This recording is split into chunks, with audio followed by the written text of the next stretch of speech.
పాత్రికేయులకి అందరికీ కూడా నా నమస్కారాలు. ఈరోజు ఆంధ్రప్రదేశ్ రాష్ట్రంలో జరుగుతున్న కూటమి ప్రభుత్వం కార్యక్రమాలు చూస్తూ ఉన్నాం. వాళ్ళు 2 సంవత్సరాల సుపరిపాలన అనే కార్యక్రమం ప్రతి నియోజకవర్గంలోనూ రాష్ట్రం అంతా కూడా చేస్తూ ఉన్నారు. ఈ కార్యక్రమము వీళ్ళు సుపరిపాలన అంటున్నారు కదా, ఎవరు చెప్పారు వీళ్ళకి సుపరిపాలన అందించారని? ప్రజలు ఏమైనా వీళ్ళకి మీ పరిపాలన బాగా ఉంది, మీరు చెప్పిన హామీలన్నీ కూడా చెప్పినట్టుగా నెరవేర్చారు ముఖ్యమంత్రి గారు అని ఏమన్నా ప్రజలు ఒక సర్వే కానీ ఫోన్ల ద్వారా ఈ నారా చంద్రబాబు నాయుడు గారికి ఏమన్నా తెలియజేశారా? నవ్వులు వస్తూ ఉంది, నవ్వుకుండే పరిస్థితి ఉంది ఈరోజు. అయ్యా చంద్రబాబు నాయుడు గారు కావచ్చు, తర్వాత ఆయన కుమారుడు లోకేష్ కానీ, పవన్ కళ్యాణ్ గారి ముగ్గురు ఎలక్షన్ ముందర ఒక అగ్రిమెంట్ చేసుకున్నారు, మేము ప్రజల కోసం ఏమైనా చేస్తాము అని, ప్రజలు ఖచ్చితంగా హామీలన్నీ నెరవేరుస్తాము అని చెప్పి. చంద్రబాబు నాయుడు గారు ఏదైతే మేనిఫెస్టో ఇచ్చాడో దాన్ని కూడా మన పవన్ కళ్యాణ్ గారు ఆమోదించారు, బాగా ఉంది, సుపరిపాలన అందిస్తాము అని చెప్పి. గతంలో పవన్ కళ్యాణ్ గారు ఏం చెప్పేవారు? ఇన్ని సంక్షేమ పథకాలు ఇచ్చినా కూడా దాదాపు జగన్మోహన్ రెడ్డి గారు ఎన్ని చెప్పాడో మాట నిలబెట్టుకున్న ఏకైక ముఖ్యమంత్రి జగన్మోహన్ రెడ్డి గారు. ఆయన చెప్పిన విధంగా చెప్పినట్లు చేశారు. ఈ పవన్ కళ్యాణ్ గారు అన్ని పథకాలు ఇచ్చినా కూడా జగన్మోహన్ రెడ్డి గారు ముఖ్యమంత్రి ఉన్నప్పుడు ఈయన నేను ప్రశ్నించడానికి వచ్చాను, రాజకీయాల్లోకి ప్రజల తరపున ప్రశ్నించడానికే వచ్చానని పదే పదే చెప్పేవాడు. మరి ఈరోజు చెప్పిన మేనిఫెస్టో కానీ ప్రజలకు ఇచ్చిన హామీలు కానీ ఒక్కటి కూడా నెరవేర్చలేదు. మరి పవన్ కళ్యాణ్ గారు ఎందుకు మౌనంగా ఉన్నారు? ఈరోజు ఎందుకు ప్రశ్నించడం లేదు? కోవిడ్ టైంలో జగన్మోహన్ రెడ్డి గారు వాలంటరీ వ్యవస్థ పెట్టకుండా ఉంటే గన దాదాపు ఈరోజు రాష్ట్రంలో 4 కోట్ల మంది జనాభాలో 2 కోట్ల మంది మిగిలేవారేమో తెలియదు. అలాంటి కోవిడ్ ఇప్పుడు వచ్చిందనుకో, వీళ్ళ పరిపాలన ఒక్కరు కూడా మిగలరు, అది దేవుడు చూస్తూ ఉన్నాడు. ఆ కోవిడ్ సమయంలో 2 సంవత్సరాలు పోను, మిగిలింది జగన్మోహన్ రెడ్డి గారికి 3 సంవత్సరాలు. ఈ 3 సంవత్సరాల్లో ఎంత అభివృద్ధి చేసినాడో మా దగ్గర మొత్తం లిస్టు కావాలనే చూపిస్తాం. మరి మీరు చెప్పిన హామీలు ఎక్కడ పోయాయి? మీరు చెప్పిన మేనిఫెస్టో ఎక్కడ పోయింది? 50 సంవత్సరాలకు దళితులకు పెన్షన్ అన్నావు, దళితులకు వెన్నపోటు పొడిచావు, దళితులను మోసం చేశావు. ఈరోజు ఆ పెన్షన్ మాత్రం ఇవ్వడంలే. ఆ వెన్నుపోటు పొడిచి ఎప్పుడైతే నువ్వు ముఖ్యమంత్రి అయినావో నీ మేనిఫెస్టో చించి పక్కన పడేసేసావు. మరి లాండ్ ఆర్డర్ ఈరోజు దళితులపైన జరుగుతున్న అఘాయిత్యాలు కావచ్చు, దౌర్జన్యాలు కావచ్చు, భూ దోపిడీలు కావచ్చు, దళితుల భూములు ఎక్కడ చూసినా లాక్కుంటున్నారు. మరి లాండ్ ఆర్డర్ ఎక్కడ పోయింది?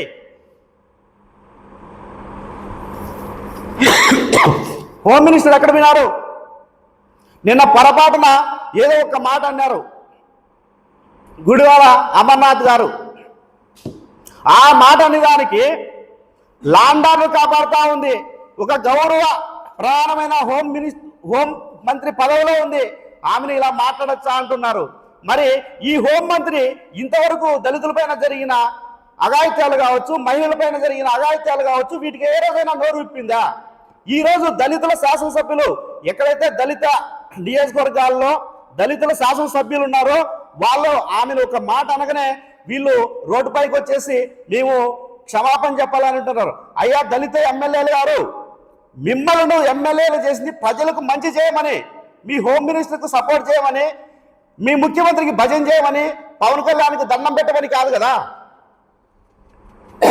మరి దళితులకు రావాల్సిన సంక్షేమ పథకాలు ఇంతవరకు ఈ 2 సంవత్సరాల్లో చెప్పిన ఒక్కటి కూడా రాలేదు. మరి వీటిపైన మీరు ఎంత మాత్రం ప్రయత్నం చేస్తున్నారు? ఈయన మడకశిర శాసనసభ్యులు ఉన్నారు, ఈయనకి ఈ 2 సంవత్సరాల కాలంలో 24 గంటలు జగన్మోహన్ రెడ్డి గారిని మాట్లాడడం తప్ప ఈయన నియోజకవర్గంలో వాటర్ సమస్య, వేసవిలో వాటర్ సమస్య ఉంది, కొట్టుకుంటే రోడ్ల పైన బిందెలు తీసుకొని కూర్చున్నా కూడా అక్కడ మాత్రం వాళ్ళను పరామర్శించింది లేదు, వాళ్ళ పలకరించింది లేదు, వాళ్ళకు నీళ్లు ఇచ్చింది లేదు. కానీ 24 గంటలు జగన్మోహన్ రెడ్డి గారిని మాత్రం మాట్లాడడానికి ఈయన శాసనసభ్యులు అయ్యారు. తర్వాత సింగనమల ఎమ్మెల్యే గారు బండారు శ్రావణి, ఈమె మాటకు వచ్చాక మా నాయకుడు 33% మహిళా రిజర్వేషన్ కోట. అమ్మా ఒక్కసారి గుర్తు తెచ్చుకో, వారం కిందట 4 రాజ్యసభ సీట్లు ఉంటే 4 రాజ్యసభ సీట్లు ఫిల్ చేస్తే మీ ప్రభుత్వము ఏమి ఈ 4 రాజ్యసభ సభ్యుల్లో ఒక్కరికి మహిళ ఇవ్వచ్చు కదా? ఎక్కడిచ్చారు మీ మహిళా బిల్లు? మీరే కదా వెనక్కి పంపించిండేది మహిళా రిజర్వేషన్ బిల్లు. మరి మీరెందుకు మేమే తెచ్చామని ఇంకా అమలుగా అందే మేము తెచ్చామని చెప్పుకుంటా ఉన్నావు. అది కూడా గుర్తించుకోండి ఎమ్మెల్యే గారు. ఖచ్చితంగా 27 పథకాలు దళితులకు 27 పథకాలు ఇస్తానని హామీ ఇచ్చి ఓట్లు వేయించుకున్న తర్వాత ఈ 27 హామీ పథకాలలో ఒక్క పథకం కూడా ఇప్పటి వరకు కూడా ఎస్సీ కార్పొరేషన్ ద్వారా ఇవ్వలేదు. మరి ఏం చేస్తున్నారు మీరు? ఏం అభివృద్ధి చేస్తున్నారు? ఏ సుపరిపాలన చేశారని మీరు ఈరోజు సుపరిపాలన అంటున్నారు?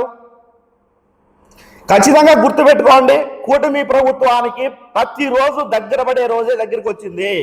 వీళ్ళు 2029లో ఏ మాత్రం ఎన్ని తప్పుడు హామీలు ఇచ్చినా కూడా వీళ్ళు మాత్రం గెలిచే ప్రసక్తే ఉండదు. ఇంత అబద్ధాల హామీలు, ఇంత మోసపూరిత మాటలు అసలు వినడానికే ప్రజలకు ఈరోజు చాలా ఇబ్బందిగా అయిపోయింది. వీళ్ళు ఇదివరకు మా మాజీ కార్పొరేటర్ గారు చెప్పినట్లు పబ్లిసిటీ ఎక్కువ, కానీ పని మాత్రం చేసేది లేదు. తర్వాత అనంతపురం అర్బన్ ఎమ్మెల్యే గారు దగ్గుబాటి వెంకటేశ్వర ప్రసాద్ గారు 180 కోట్ల అభివృద్ధి అన్నారు కదా. 180 కోట్ల అభివృద్ధి ఎక్కడ చేశారు? ఏ ప్రాంతము? దానికి పేర్లు లేవా? ఊరికి అంకెల్లో 180 కోట్లు అని చెప్పడానికి సరిపోతుందా? గతంలో అనంత వెంకటరామరెడ్డి గారు ఎమ్మెల్యేగా ఉన్నప్పుడు దాదాపుగా 1200 కోట్లు పైచిలకే అభివృద్ధి అయింది. ఆ రోజు ఈ భూదందాలు కానీ, రౌడీ షీట్ కానీ, దౌర్జన్యాలు కానీ ఏమి లేవు. ఈరోజు దగ్గుబాటి వెంకటేశ్వర ప్రసాద్ అనంతపురాన్ని అభివృద్ధి చేశాడు. ఎందులో చేశాడు?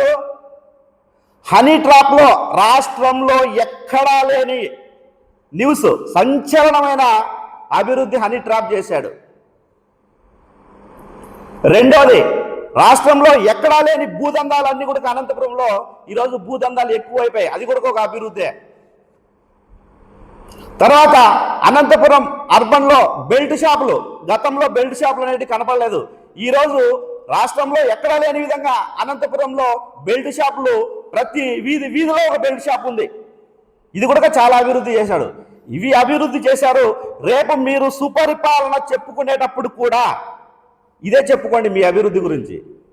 కానీ 180 కోట్ల అభివృద్ధి చేశాము, అది చేశామంటే దానికి లెక్కలు మాత్రమే చెప్తారు, కానీ ఏ ప్రాంతంలో చేసినారు దానికి మాత్రం ఉండదు.